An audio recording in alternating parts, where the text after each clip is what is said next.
Nous voici en demi-finale, après avoir battu successivement Bommersheim, Otalora, Joliffe, McNeil et Blythe. Liz Johnson s'apprête à en découdre avec Danielle McEwan. À l'issue de ce match, Denise Grunet saura enfin qui des deux Américaines il rencontrera en finale. Je vous laisse avec Marc et Bruno aux commentaires. À vous messieurs. Mesdames et messieurs, bonjour à toutes, bonjour à tous, bienvenue à Fontaine-le-Comte. Nous sommes au bowling La Sphère, la demi-finale de ce Master Series, 13e édition de la Bowling Promotion Tour. Le plaisir d'être avec vous et de vivre ce match qui va être intense, 100% États-Unis d'Amérique. Liz Johnson, institution d'un côté, de l'autre, Danielle McEwan.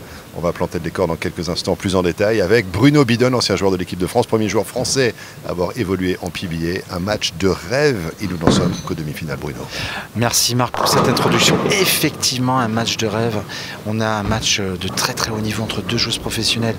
On va dire l'avenir avec Danielle McEwan qui a déjà gagné beaucoup de titres et Liz Johnson qui est l'institution du bowling pro américain féminin. On ne peut pas rêver une meilleure affiche pour le Bowling Promotion Tour 2022. En tout cas, nous en tant qu'organisation, on est très très fiers, très flattés d'avoir ces championnes. Oh, elle a fait une première Open, Liz.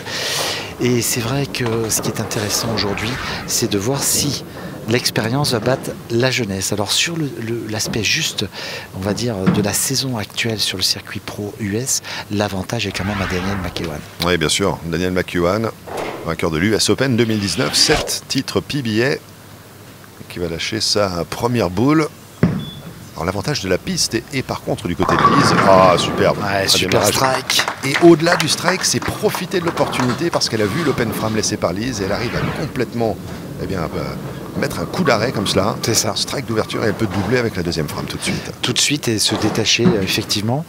Donc Danielle McEwan s'est échauffée sur les pistes annexes. Elle a fait que 3 boules de chaque côté. Bon, c'est une grande championne. Ça lui suffit pour pouvoir caler son jeu et obtenir sa stratégie, mettre la boule où il faut. Mais il est vrai que Liz Johnson a déjà fait 6 matchs, hein, si je ne dis pas de bêtises, Marc, ou 5 au moins.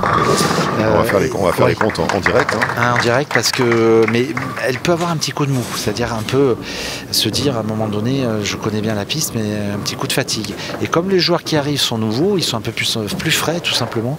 Et sur l'aspect mental et physique, ça peut jouer. Alors on va donc 5e match déjà fait, c'est le 6e match pour Liz Johnson dans ce tournoi.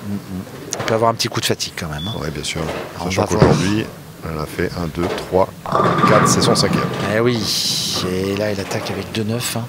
Parce que bon, il y a quand même l'aspect physique, au bowling on n'en parle pas.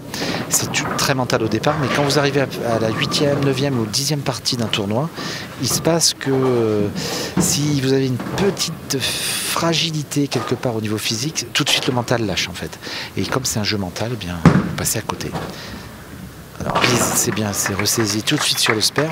Alors est-ce qu'elle a la niaque, comme on dit? Est-ce qu'elle veut battre Danielle? Ça c'est une autre question qui se pose sur la table. Est-ce qu'elle joue face à une compatriote et une amie? Bien sûr. Elles sont dans la même équipe. Mais oui, puis alors, elles ont fait toute la tournée ensemble, elles se côtoient tous les jours. C'est ça. On mange ensemble, on se raconte la vie et puis derrière on doit s'affronter. C'est vrai que c'est peut-être pas la même dynamique tout à fait. Mais j'irai même plus loin, sans être trop... rentrer trop dans les détails, mais est-ce qu'entre stratégie d'équipe, parce qu'ils sont de la même équipe, elle se dit, écoute, je te laisse gagner pour aller battre l'Allemand? Parce qu'en fait, ils veulent gagner le tournoi. Et vous voyez, là, il a fait encore une erreur, donc je me pose quand même la question, parce qu'elle ne joue pas tout à fait pareil. Elle laisse le wash-out. Vous êtes en train de suggérer qu'elle laisserait tomber ce match? Peut-être l'éponge, discrètement. Peut-être discrètement, parce qu'en fait, elle est assez fatiguée et elle aurait moins de chances que Danielle de battre Denise Grunet. Et c'est possible, c'est un sport d'équipe aussi, Marc. C'est vrai. Alors là, on est sur la partie individuelle, mais elles sont dans le même équipe professionnelle, donc ça peut, le jeu d'équipe peut revenir en individuel aussi. C'est ça que je veux vous dire, surtout les matchs comme ça. Et Liz fait une open frame, une deuxième, donc c'est sûr que Danielle va jouer un petit peu plus sur du velours là maintenant. Oui, c'est vrai, quand on regarde tout simplement le tableau, on voit open frame pour démarrer, on voit spare, deuxième frame, open frame sur la 3. C'est assez rare de Liz. Voilà, on se dit c'est pas un démarrage habituel pour Liz Johnson. Il y a 25 titres PBA, qui a gagné tout ce qu'il avait gagné, qui est considéré par la communauté bowling comme la plus grande joueuse de tous les temps. Donc, c'est sûr que... Et regardez. La 10 qui avait posé tant de problèmes à Danielle également par le passé. C'est clair que Daniel a intérêt en tout cas à se trouver la bonne stratégie maintenant, parce que si elle passait ce tour, elle est bien partie pour maintenant. Derrière, Denis, il va vendre chèrement sa peau, je pense. Et il faut trouver la bonne ligne de jeu pour enlever la 10, hein, parce que c'est vrai qu'on l'a vu énormément pendant tous ces matchs ici à Fontaine-le-Comte. Un spare sans problème hein, pour Daniel, excusez-moi. Un petit coup sur les chaussures. Oui, toujours. Daniel qui est très à cheval sur l'utilisation de tous ces accessoires qu'on peut trouver. On va souvent brosser les chaussures. C'est ça. Utiliser l'air, elle a souvent un petit ventilateur qu'elle met sur sa main, son visage. Le petit sachet là pour enlever l'humidité de la main. Et on est reparti dans sa routine de concentration, dans la préparation mentale. Elle visualise la ligne de jeu, là on l'a vu. Et c'est parti. Quatrième frame déjà. Ah oui, qui est strike. Troisième strike pour Daniel. Ouais, ça enchaîne bien, c'est très très bien tout ça. J'ai envie de vous dire, ouais, elle est très très bien partie et ouais, Lise, elle est complètement à côté, là, ça c'est sûr. Je la vois pas revenir, Lise, hein, c'est triste à dire dès la troisième frame. Je pense qu'il y a vraiment beaucoup de fatigue là accumulée, elle ne le montre pas.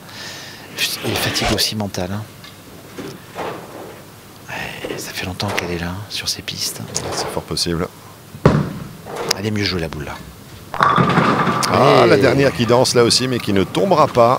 Elle laisse la 10.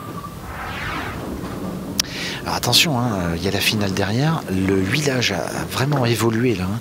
C'est un environnement qui est un petit peu plus dur à jouer, sauf si vous trouvez une autre ligne de jeu, c'est-à-dire une ligne de jeu plus confortable. Et là, pour le moment, vu le style des deux joueuses, il n'y a pas vraiment d'autres opportunités que de jouer là où elle joue. Par contre, Marc, ce qui est très intéressant à dire, c'est que Denis Grunaid est gaucher. C'est-à-dire que lui, il y a eu peu de gauchers, il y a eu que Gwendal Joliffe qui a joué. Et Matt McNeil. Donc il a eu que 2 parties, si vous voulez, qui ont fait évoluer son côté. Et donc il a un avantage par rapport au village l'allemand. Est-ce qu'on peut même rajouter un élément par rapport à cela? Parce que Gwendal Joliffe, lui, a la caractéristique de jouer à 2 mains. Est-ce que quand on joue à 2 mains par rapport à Matt McNeil, on utilise les mêmes trajectoires? Et bien vu, eh bien vous avez raison.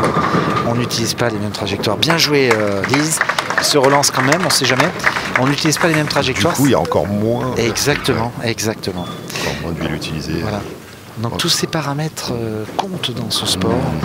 Et voilà, c'est un sport qui demande beaucoup de qualité. Il n'y a pas que l'aspect d'être précis sur l'approche, mais il y a une capacité d'analyse rapide pour pouvoir faire les bons choix. Il faut régler les problèmes, en fait. C'est ça les caractéristiques à avoir. C'est ça. Et l'autre avantage de Denis Grunaid, l'Allemand, qui attend en finale, alors qu'on a un autre strike pour Daniel McEwan, c'est que s'il perd la première manche, eh bien, il a le droit de rejouer aussi. Tout à fait, tout à fait. Ça a son importance, hein, c'est capital même. Ah bah c'est un petit peu le joker, si vous voulez, pour celui qui est qualifié en première position. Il y a quelques émissions, nous l'appelions le roi. C'est un petit peu ça l'idée. Il a cette possibilité de perdre un match. C'est quand même un luxe, un confort incroyable. C'est un confort. Bon, c'est une volonté de nous, l'organisation, de donner l'avantage au leader. Et ça a été fait depuis les 3 dernières années. On n'a jamais regretté. Superbe. Oui. Bon là, j'ai envie de vous dire, Marc, c'est joué. Enfin, c'est quasiment joué. Hein. Lise, elle va pas s'amuser. Enfin, elle pourrait terminer en strike, mais Daniel va pas s'amuser à faire des trous. Hein. Ça, je peux vous le dire. Donc, c'est quasiment fait. Le tableau est très très clair. Mais je vous dis, c'est normal. Elle passe à côté, mais c'est tout à fait logique. Ça arrive régulièrement au bowling de haut niveau. Mais je pense que Lise, pour montrer qu'elle respecte l'organisation, le tournoi, elle va quand même essayer de finir correctement. Mais là, on voit qu'elle a du mal. C'est dur, hein, ça tire un peu de partout. Là, psychologiquement, elle n'y est plus. Ouais, moi, j'ai connu ça, vous savez, sur les pistes, quand vous n'y êtes plus. Il faut jouer quand même, mais c'est long. Ouais. Vous avez hâte que ça s'arrête et c'est pas toujours commode. Hein. Boule après boule, vous voyez les boules partir. Vous entendez ce bruit, hein, le contact entre la boule et la piste, les quilles qui tombent, et puis on répète jusqu'à la libération finalement. Un peu c'est ça, c'est un peu ça. Alors c'est vrai que c'est jamais agréable, hein, mais dans beaucoup de sports à haut niveau, quand vous enchaînez les matchs, quand vous y êtes plus, c'est un petit peu compliqué à gérer. 7e frame, on est sur la 5. Alors je lui souhaite faire quelques strikes parce que ça ira plus vite du coup. C'est vrai, moi le passage. Ouais, c'est bon, fait. Ça c'est fait. On a retrouvé le chemin du strike alors que Daniel McEwan se prépare elle aussi à brosser ses chaussures. Allez, Daniel, elle est bien. Ça va être une belle finale je pense, parce que Daniel, c'est quand même une joueuse qui est relativement jeune, hein, parce que 31 ans au bowling, si vous voulez, c'est l'âge, on va dire, c'est un âge correct, parce qu'à haut niveau, on peut jusqu'à 40 ans facile. D'ailleurs, on a vu Clara Guerrero. 31 ans, c'est jeune bowling. Guerrero, 40. 40, Guerrero. Elle les fait pas en plus physiquement, parce qu'elle est encore très dynamique. Mais regardez, Daniel, c'est un peu... ce qui se passe, c'est que c'est Lise qui jouait comme ça les parties d'avant. Et là, maintenant, c'est Daniel qui a le même tableau. Et Lise, du coup, elle a le tableau de Gwendal ou de Jack. Vous voyez ce que je veux dire? C'est un peu ça. C'est-à-dire que c'est elle qui passe à côté. Ouais, bonne remarque, ouais. Comme si on avait fait un copier-coller. C'est ça. C'est très mental. Hein. C'est qu'une question de mentalité.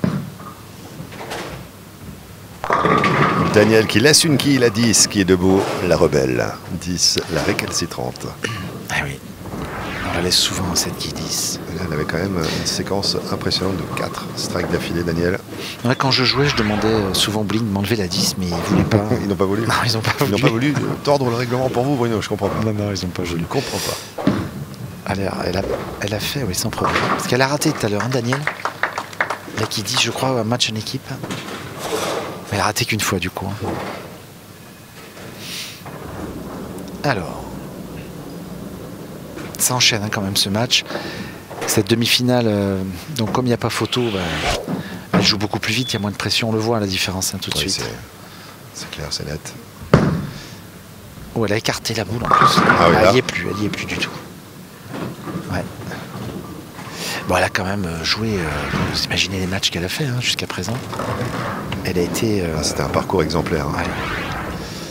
Mais là, elle s'est dit, bon, je pense qu'après le 7-2 de la troisième frame, quand elle a vu Daniel doubler 9, et qu'après elle fait 8, Lise, elle s'est dit, c'est plus la peine. J'ai plus la pêche, quoi. J'ai plus envie. Daniel est plus forte que moi, de toute façon, sur cette fin. Bâche. Ouais, je bâche. Je laisse passer. Ouais, ce qui va nous promettre une belle finale. Mais bon, c'est sûr que moi je me mets à sa place, hein, elle a quand même rempli son contrat. Elle a d'ailleurs battu son patron entre guillemets, Matt McNeil, parce que Matt c'est lui qui gère les joueuses sur le tour pro féminin. Il est un peu le responsable technique.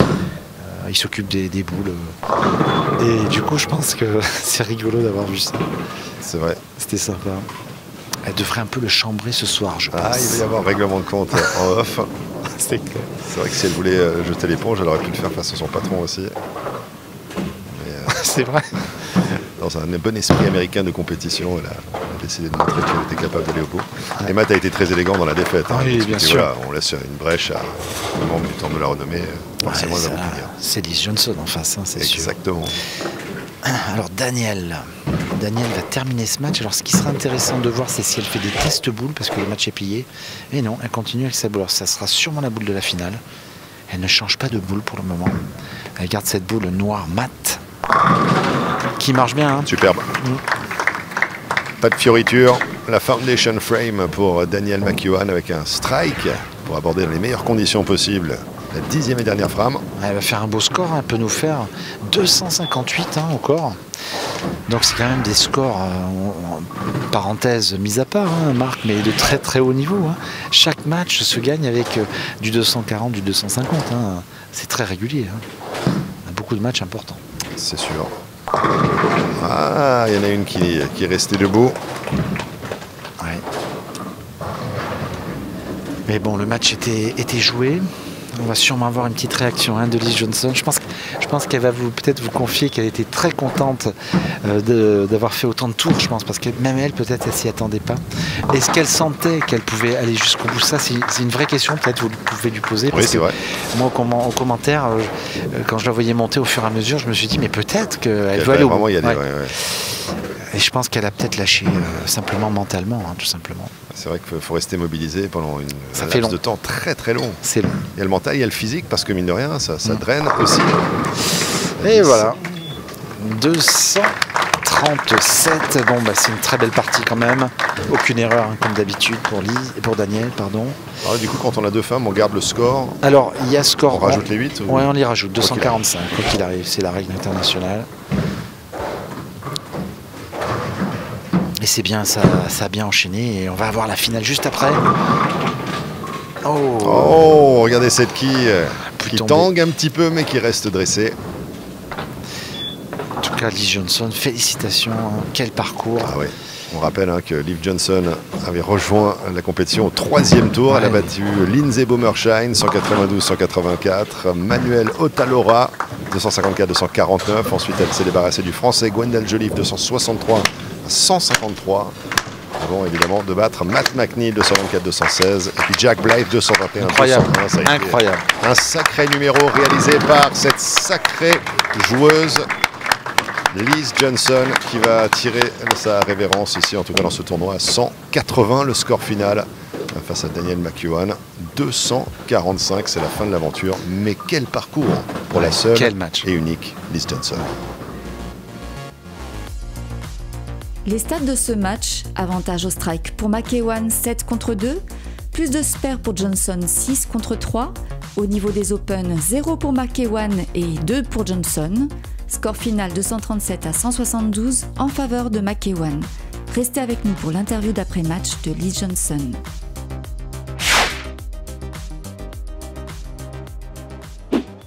Voilà la fin de cette demi-finale incroyable, 100% américaine, avec la victoire de Danielle McEwan face à Liz Johnson. Mais alors attention, parce que Liz Johnson aujourd'hui, c'est 5 matchs disputés, 6 en totalité sur cette Master Series. On va prendre la température tout de suite. Liz, that was one hell of a run. 5 matches today, 6 altogether in this Master Series. We thought at one point you're going to take it all the way, but towards the end it's really difficult just to keep the steam going and just stay up to par, whether it's mentally or physically. Tell us about that. I just had to train with Danielle. She's been bowling great all week, as she has all year, and I just ran out of gas physically, mentally, and my ball reaction kind of ran out of gas as well. So I tried to manipulate my shots, and I just couldn't do it towards the end. But you know, I'm happy the way I bowled today. I won 4 matches. Normally that would get you a win, but you know, it was one of the longer step ladders I've ever been a part of, and you know, it's been a great week and a great day. And you know, I thank Bruno for all his great work and helping us out, and you know, bringing the promotion tour, you know, here to France, my second time to France, and it's been an awesome week. I can't thank them enough. Voilà, Liz qui nous dit effectivement, Danielle c'est une sacrée compétitrice, elles se sont entraînées et affrontées tout au long de la semaine, mais là ça a été un petit peu trop, c'est vrai qu'elle était un petit peu à court de jus, que ce soit mentalement, que ce soit physiquement, elle a vraiment donné tout ce qu'elle a pu donner, mais après c'était ses réactions de boule qu'elle ne contrôlait plus, qu'elle ne dominait plus, et par conséquent c'est Danielle qui a été jusqu'à la qualification pour la finale. Elle en profite également pour remercier Bruno Bidon, l'organisateur de cette Promotion Tour, tout simplement, avec cette Master Series également à laquelle elle a participé. Elle a précisé également, Liz, que c'était l'un des step ladders dans lequel il a fallu qu'elle dispute le plus de matchs qu'elle ait connu. Donc là aussi, on la remercie pour son concours. Liz, great to have you with us here. Thank you so much for being in attendance. Thank you.